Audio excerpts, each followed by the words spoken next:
이경락 대표님의 강의로 시작을 해보도록 할 텐데요. 오늘은 어떤 내용 준비하셨나요?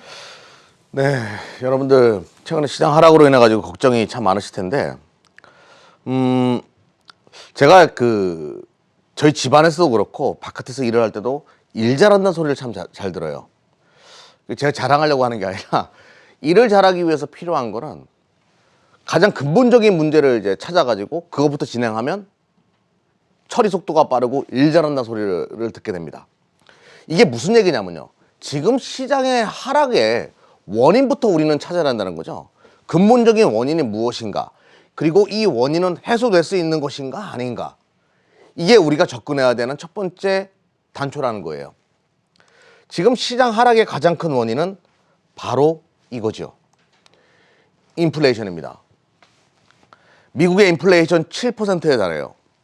우리는 뭐 4% 이하지만 4%도 굉장히 높은 건데 사실은 3.5%인 거야 대한민국이. 아무튼 미국의 인플레이션이 지금 7%에 달하고 이것이 지속적으로 발생할 경우에는 금리 인상은 당연히 진행될 수밖에 없고 생각보다 강한 금리 인상 그리고 기업들의 마진율 훼손, 영업이익의 훼손으로 시나리오가 넘어가면서 기업 실적의 악화 그래서 증시는 빠져야 된다 이런 논리인 거죠. 인플레이션은 금리 인상을 부추길 수밖에 없습니다. 고물가 상승률 고착화 막기 위해 모든 수단 활용 미스터 파월이 얘기가 달라졌어요. 작년 4분기만 하더라도 파월은 비둘기 파고 힘을 내요 파월 이렇게 얘기했는데 지금은 저런 파월로 바뀌었죠. 제롬 파월이 아니라 저런 파월로 매파로 바뀌었습니다.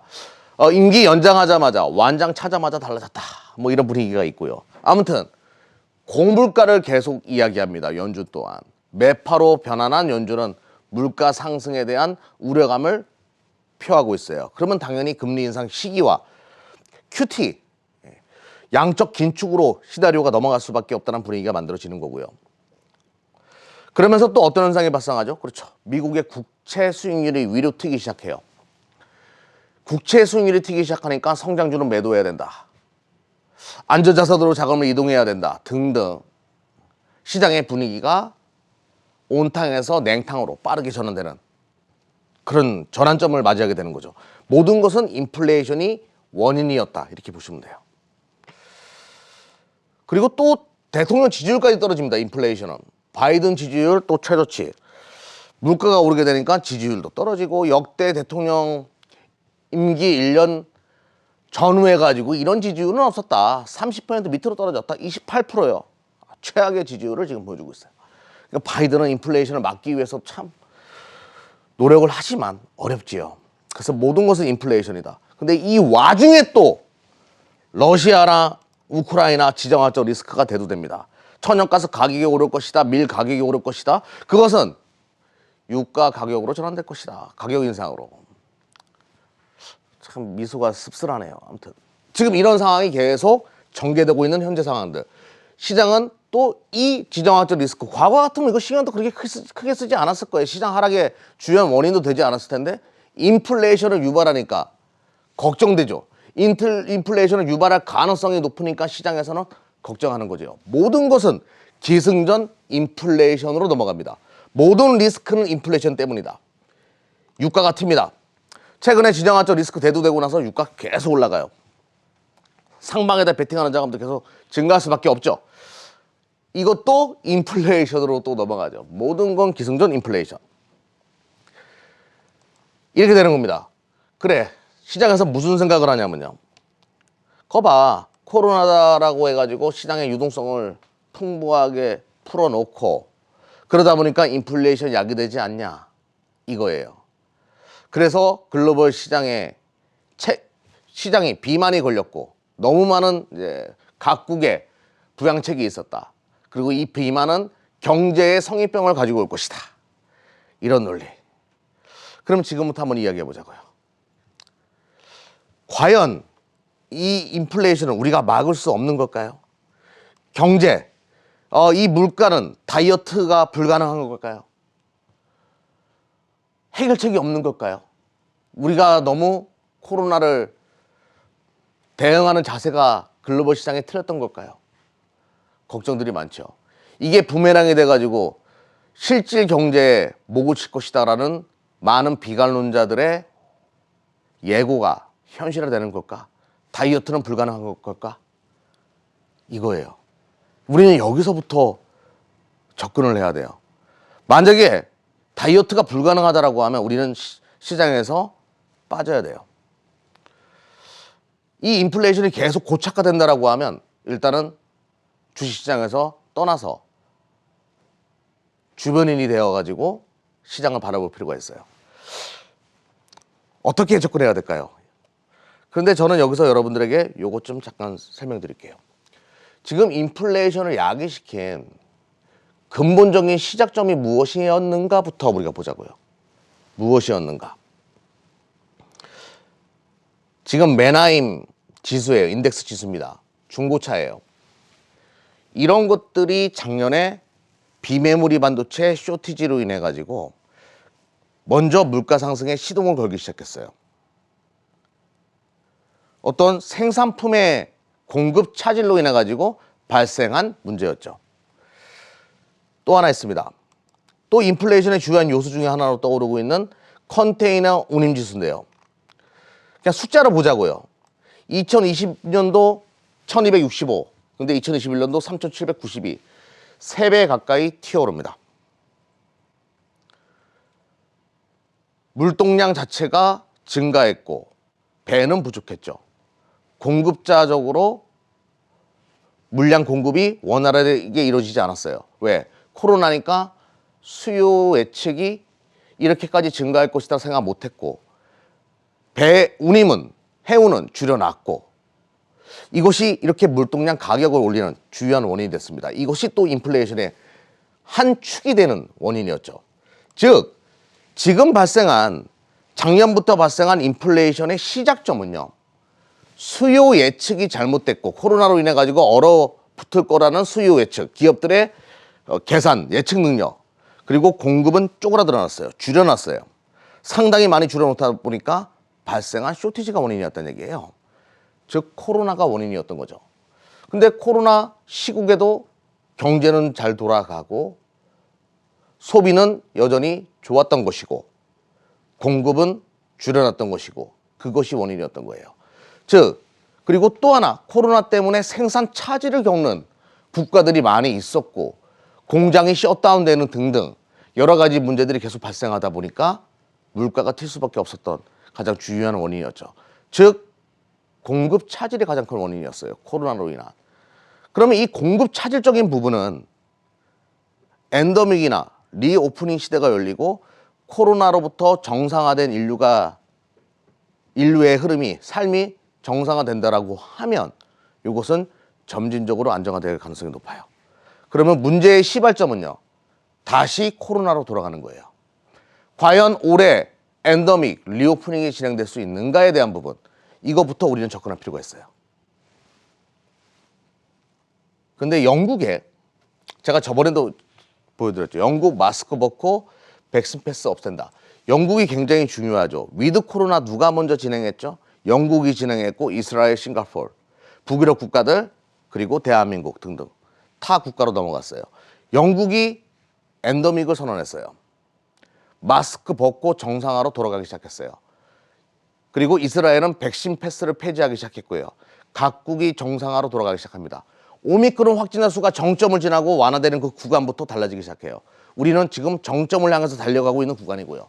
즉 대한민국도 엔더믹으로 넘어갈 거고 글로벌 시장의 모든 국가가 지배종인 오미크론으로 인해 가지고 그냥 독감처럼 풍토병처럼 코로나를 인정하고 살아가는 분위기로 올해 바뀔 겁니다.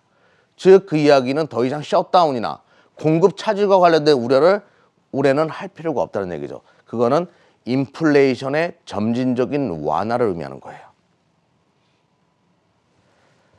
즉 인플레이션이 완화될 가능성이 높다라는 것을 여러분들에게 설명드리고요. 또 하나 이제 국내 시장 흐름 차트를 보고 한번 이야기 한번 해보자고요. 제가 지난주에도 한번 설명드렸는데요. 지금 내가 주식을 갖고 있는 분들은 팔아야 되는가 말아야 되는가의 기로에 놓여져 있을 겁니다.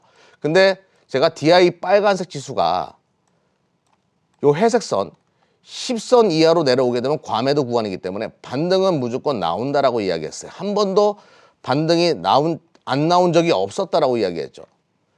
한 번도 안 나온 적이 없었다라고 얘기했고, 자, 10선 이하로 내려왔습니다. 깊게 파였어요.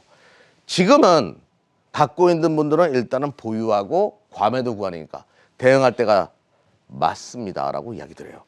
그러면 야, 이 정도까지 파였는데 코로나 때도 똑같았습니다. 코로나 때도 똑같았어요. 코로나 때도 먼저 1차적으로 한번 보자고요. 2월 달에 이런 설이 나오고 한번 밀렸다가 반등은 나왔었고요. 그리고 서서히 3월 달 큰 폭으로 이제 이야기가 나오기 시작하면서 반등은 또 나왔었어요. 그리고 코로나 터지면서 주가가 미끄러지면서 깊은 골짜기를 만들었다가 그 이후에 반등이 나왔습니다. 지금 일단은 코로나 때도 이 정도였는데 지금 현재 구간에서 굳이 현금화는 늦었고 기다릴 필요가 있다는 얘기죠. 기다렸다가 인플레이션의 완화 속도나 이런 것들을 개선하면서 시장을 대응할 필요가 있다는 얘기예요. 먼저 저는 기다려달라고 말씀드리고요. 또 국내 시장 같은 경우에는 LG 에너지 솔루션 상장이 워낙 컸죠. 물적 분할 이거 계속 해야 되는지 안 되는지 모르겠어요. 아예 하지 말아야죠. 꼼수거든요. 기업의 꼼수예요. 기존 주주는 자회사, 가장 중요한 자회사의 지분 하나도 못 갖고 그냥 쭉정이만 하면 모회사의 지분을 갖는 거잖아요. 그냥 이 회사만 좋은 거예요. 주주들을 무시하는 거예요. 더 이상 이거 진행해서는 안 돼요. 아무튼 이것이 진행이 됐고요. 근데 너무 덩어리가 컸어요. 어제 빠졌다라고 하더라도 LG 에너지 솔루션 100조입니다. 대한민국 시가총액 2등이에요. 대한민국 코스피 시가총액의 5% 정도를 차지해요. 이게 요만한 파이였는데 파이는 정해져 있는데 요만한 파이가 또 하나 딱 붙어버리니까 어떻게 돼요?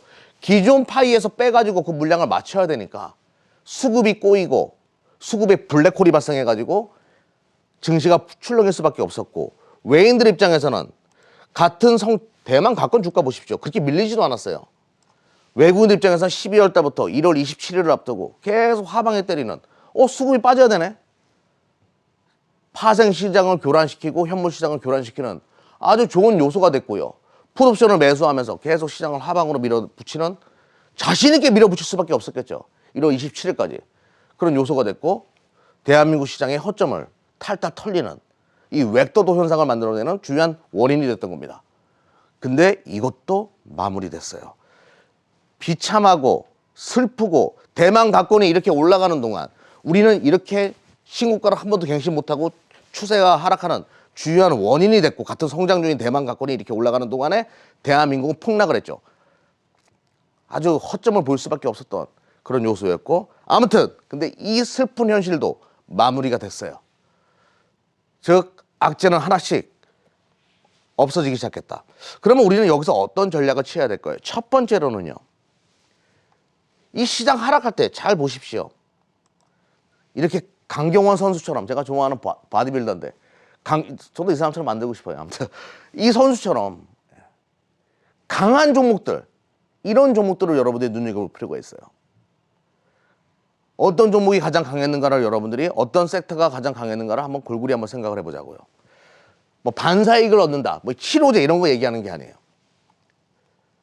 바로 여기에 가장 강했죠. 아다스, 에이다스. 자율주행의 핵심은 저는 에이다스라고 항상 이야기 드립니다. 차량 자체가 계속 지속적으로 연속적으로 에이다스를 탑재해가지고 자율주행 시대에는 나올 수밖에 없기 때문에 레벨 3부터 시작이에요. 차량의 조향, 브레이크 장치, 뭐 등등 제동 장치를 자동으로 움직여줄 수 있는 에이다스 기능, 이것이 필요하거든요. 여기와 관련된 것들을 여러분들은 우선적으로 파야 된다라고 이야기 드립니다. 2차 전지, 사랑의 배터리, 우리가 2년 동안 끌고 오면서 그거 매도하고 어디로 이동한다고요? 에이다스로 이동하고 있죠. 이동했지요. 그리고 지금도 끌고 와 있어요. 이와 관련된 종목들을 보실 필요가 있어요. 근데 에이다스의 핵심은 FCBGA다. 이런 그 단말기가 아니죠. 이게 그 제어기, 시스템 제어기, 차량의 시스템 제어기 안에는 FCBGA 기판이 들어가야 된다. AI 등 메타버스 서버 등등 고사양의 FCBGA로 지금 시장 판세가 바뀌고 있고 많은 업체들이 FCBGA로 전환하고 있고 전환을 예고하고 있고 전환하고 있고 생산하고 있고 그러면서 어떤 현상이 발생하죠? 기판 가격이 위로 튀고 있어요. FC-BGA뿐만 아니라 FC-CSP 그 밖에 기존엔 중국의 업체들이 이 PCB 시장을 장악했었는데 시장을 장악을 했었는데 지금은 고사양, 고효용의 대한민국 기판으로 일본 기판으로 시장의 판세가 변화하고 있어요. FC-BGA가 먼저 가격 인상이 이루어지기 시작했죠. 그래서 LG에노텍 주가 보십시오. 시장 빠져도 크게 밀리지도 않아요. 이런 게 주도주라는 얘기예요. 그럼 많은 분들이 LG에노텍 주가 많이 갔는데 우리가 에코프로비엠, 대주전자재로 PNT 이런 기업은 우리가 몇 년 투자했죠? 2년 투자했어요. 지금 요만큼 올라와서 3, 4개월 올라와서 3, 4개월. 3개월 올라왔다. 3개월. 주식을 그렇게 짧게 보시려면 안 하는 것이 맞죠. 이수페타시스 기판 관련된 종목들입니다. 주가 밀리지도 않았어요. 밀렸다가 돌았을 때 제일 세게 돌았었죠. 가장 강한 섹터니까. 심태기는요. 오히려 신고가 갱신했어요. 이 어려운 와중에. FC-CSP 기판은 다 좋아요. FC-BGA만 좋은 것이 아니라 관련된 또 투자를 예고하고 있는 기업들 모두 다 좋습니다. 그리고 다른 기판을 만드는 기업들도 다 좋아요. 고사양의, 교효용의 기판 자체는 다 좋다는 얘기예요. 지금 자동차에 들어가는 그 시대를 맞이해야 되니까 물량이 부족할 것이다라는 분석들이 많은 거죠. 심택은 또 이런 식으로 신고가를 갱신하고 종가상 이런 그림을 보여준다는 얘기예요. 저는 여러분들에게 2차 전지 우리 아실 겁니다. 24시 클럽. 우리 회원분들 계좌 수익 1000% 만들어낸 클럽이에요. 2차 전지 가지고 1년 동안. 단 1년 동안. 근데 우리는 다음을 뭘로 준비한다고요? 아다스, 에이다스로 준비하고 있고요. 또 하나는 뭘까요? 또 하나는 뭘까요? 새로운 주도주가 하나 나올 거예요. 그 주도주 섹터에 대해서는요. 잠시 후 공개 방송 11시에 진행하거든요. 거기서 자세하게 설명드리도록 하겠습니다.